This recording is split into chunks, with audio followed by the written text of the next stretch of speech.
Hello everyone and welcome to Snapshot 25W34A. Now we have another smaller snapshot this week, but before we get into any of that, I would like to quickly talk about Minecraft Live, because while we don't have any dates or anything yet, we are likely getting to the time where we'll be hearing more about it. So for those who don't know or simply forgotten, we now get 2 Minecraft Lives per year. We had Minecraft Live number 1 in March, which revealed stuff for the Spring to Life drop, and eventually the Chase the Skies update, which added the happy ghasts and all that stuff. Before we started getting 2 Minecraft Lives per year, we always had one, which was typically towards the end of the year, and last year it was at the end of September, and it's currently the middle of August, so within the next month and a half to 2 months, we could probably expect to see our next Minecraft Live. At which point, if they haven't already released the next update, they'll probably announce when that's coming out and give the name to it, like they did last time, as well as maybe showing us what we can expect in the 4th drop of the year. If you guys want to be a part of the Minecraft Live pre-show, then the Minecraft Twitter has sent out a request asking for clips, fan arts, builds, and more, so that way they can add stuff to the pre-show like they usually do. That's really all I have to talk about with this. We don't have much information yet, but expect some really soon, and I'll be covering it once we get some. Our first new feature to talk about today is a brand new menu panorama. Now, as you guys can see currently, this panorama features the new copper golems strolling around in a village. They're likely in the village to kind of hint at the whole iron golem, copper golem interaction that we had last week, where the iron golems would put poppies on top of the heads of the copper golems. It's really cute and really rare. But I did want to note, typically whenever we get the menu panoramas, we are pretty much at the end of that snapshot's development cycle. So I'd not be surprised if this is one of the final snapshots we actually end up getting, especially one of the final snapshots actually adding new stuff. I'm sure from now on it'll likely mostly be bug fixes leading up to the eventual pre-releases. The next feature we have to talk about today is the new code of conduct setting that they have added to servers. If you are a server owner, there'll be a new boolean in the server properties folder, which you can enable, called Enable Code of Conduct. Setting this toggle to true will make the server look for code of conduct files in the code of conduct subfolder, which should be located in the same folder as server properties. It's really important to note that if you don't have that folder and enable the code of conduct setting, your server will crash, so make sure you have that enabled. In that code of conduct subfolder, you can go ahead and customize whatever you want your server's code of conduct to be, and you can translate it to whatever language you prefer. English will be the default language though. And upon anyone joining your server, they will be greeted with the code of conduct as they join, and they have the option to hit a little checkbox to not be notified of it anymore. But in order to join, they have to click the acknowledge button, and after that, they'll be let into the server like usual. If you ever change the code of conduct, the players will be forced to re-accept it as well. You guys may want to check out the actual Minecraft Snapshot page, which I'll leave in the description below if you want maybe a better explanation. All of the stuff in this update, I don't really understand very well, but I'm going to try to give you all the info I can about it. The next change will be taking place here in the end with the Endlight flashes that were added in last update. There is a new setting in accessibility settings called Hide Sky Flashes. This setting was previously actually called Hide Lightning Flashes, but it has been changed now to just Hide Sky Flashes. And before, it would just, whenever lightning would strike in the overworld, it would get rid of the flash it had, I believe.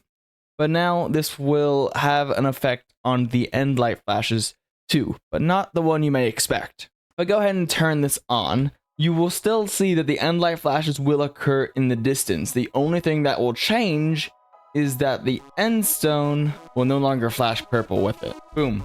Endlight flash, Endstone still looks like it usually does. I was really a bit worried about like end busting with the constantly flashing purple Endstone. Like that could very easily give people headaches and other health effects. So I'm glad they added this change. It'll probably stay on most of the time for me. There's been one more change with the end flashes, and that is their sound effects have a higher delay now. So this next feature is really complicated and I don't fully understand it because I think it has a lot of technical background that you need. So as I said earlier, if you guys want more information, I'll leave the snapshot article down below so you can go read it yourself. But I think everything this is trying to say is that the game will more easily access player information from Mojang and Minecraft servers, and that allows us to do a few things that we couldn't before. Most importantly, is access player heads, at least in an easier way. I can't remember if it was available base game before. On the ROM SMP and stuff like that, we use plugins, and I don't know if there's a base game version to get around that, or at least an easy one, but it's a lot easier now, so I'm trying to get into. Using the fetch profile command, as you see here. So you can either type in a player's ID or name. I don't actually know my ID, so I'm just gonna type name. And my name, Medulla. If I go ahead and enter, it will say resolve profile for name Medulla. I can copy the component, which, boom, it's a bunch of mumbo jumbo. Or I can give item, and hopefully I'm not revealing anything I shouldn't here. Go ahead and click confirm, and it gives me one of my head. And this can work with anyone. I can access Green's component, and I can give item, and I get Green's head. As long as you have the player's username, you can access their head at any time, which is very, very nice to have. And I did want to note that this head will not change as players change their skin. As you guys can see, I am now Tenna, but my head is still my old usual skin. Now let's say I want to go ahead and get a Tenna head for just to have it. If I go ahead and type in the /fetch profile, name Medulla, and go ahead and give item, I can run the command, but it'll still give me the old head, because it's important to note that this takes from the Mojang servers themselves. So if you change your skin, it will not instantly change in game, and it'll take a bit for you to get your new skin.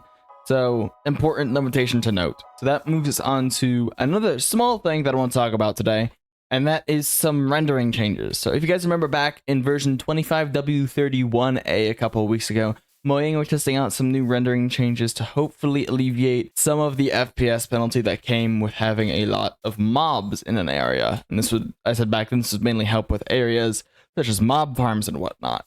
But they have actually expanded these changes to now affect block entities and items. So block entities are stuff like minecarts, minecart chests, item frames, and items are just whatever you throw on the ground. So hopefully if you have areas with a ton of those that were quite laggy before, you will see notable improvements to them. Hopefully, especially if you have a lot of item frames and armor stands. A few more copper golem changes I want to go over today before we get into a few bug changes. Before, whenever you would give a copper golem the effect of invisibility, its eyes would still be visible, but now it is just fully invisible. Copper golems have also had a bit of a hitbox change.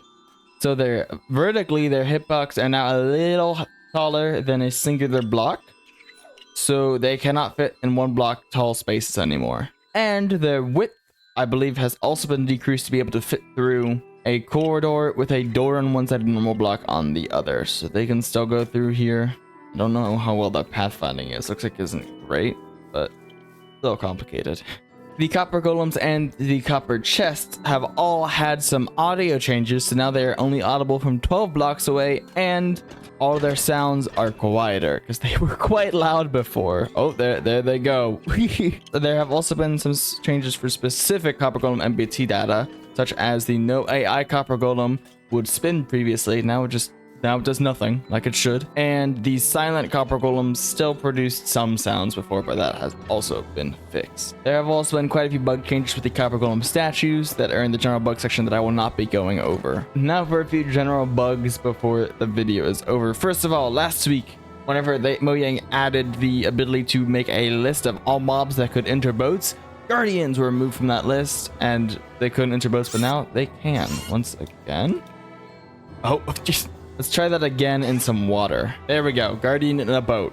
Boom. Enchanted Books text color has been changed. It was previously gold, and now it's back to being this teal like it should be. Water and lava dripping have had a change. Before they would drip through barrier blocks, but now they don't do that, and they'll still drip through normal blocks just fine, but barrier blocks they would too. And that was unintended, so that has been fixed. Another hitbox change has to do with item frames. If we go ahead and turn on hitboxes and look at this item frame, you'll see that it fully envelops the item frame. But before, if you put a map into a frame, the hitbox would not increase to accommodate the map. It would remain normal with the smaller item frame hitbox. That has been fixed. Oh.